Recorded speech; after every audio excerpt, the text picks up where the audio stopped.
በስመ አብ ወወልድ ወመንፈስ ቅዱስ አሐዱ አምላክ አሜን። ጥቅምት 8 በዚች ቀን ሽማግሌው አባ መጥራ በሰማዕትነት አረፈ። ከእርሱም ጋር ብዙዎች ሰዎች በሰማዕትነት አረፉ። ይህም ቅዱስ ከእስክንድርያ ሀገር አማኒ ክርስቲያን ነው። ከሃዲ ንጉሥ ዳኪዎስ በነገሰ ጊዜ የጣዖትን አምልኮ አቁሞ የክርስቲያንን ወገኖች አሰቃያቸው። ትእዛዙም ወደ እስክንድርያ ሀገር ደርሶ ሰዎቿን ሁሉንም አሰቃያቸው። የብዙዎች ምዕመናንንም ደማቸውን አፈሰሰ። ያን ጊዜ ክርስቲያን እንደሆነ ቅዱስ መጥራን በመኮንኑ ዘንድ ወነጀሉት። መኮንኑም ወደ እርሱ አስቀረበው። እርሱም ብቻውን እውነተኛ አምላክ እንደሆነ ክብር ይግባውና በጌታችን ኢየሱስ ክርስቶስ ታመነ። መኮንኑም ለአማልክት ስገድ፣ እኔም ብዙ ገንዘብን እሰጥሃለሁ፣ ታላቅ ክብርንም አከብርሃለሁ አለው። እርሱም ቃል ኪዳኑን አልተቀበለም። ኪዳንህንና ገንዘብህን ከአንተ ጋር ወደ ጥፋት ይሂድ አለው እንጂ።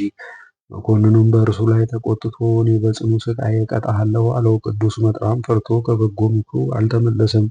እንዲህም አለው እንጂ እኔ ሰማይና ምድርን ለፈጠረ ለሕያው እግዚአብሔር እሰግዳለሁ።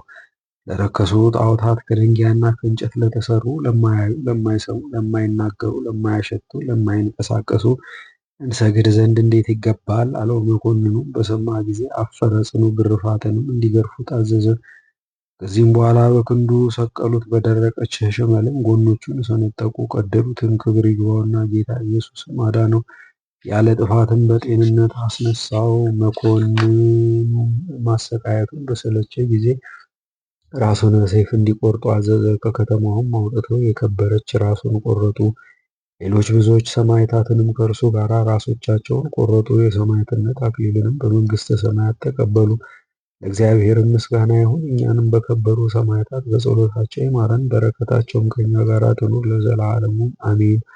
በዚችም ቀን ዳግመኛ ቅዱስ ባኮስ እና ቅድስት በላግያ በሰማዕትነት አረፉ። ዳግመኛ የአባ ሆር መታሰቢያው ነው። ሰማዕታት የሆኑ የልጆቿና የሶስና ጽንዕ በሚባል አገር መታሰቢያቸው ነው። የባህታዊ አባ አጋቶንም መታሰቢያው ነው።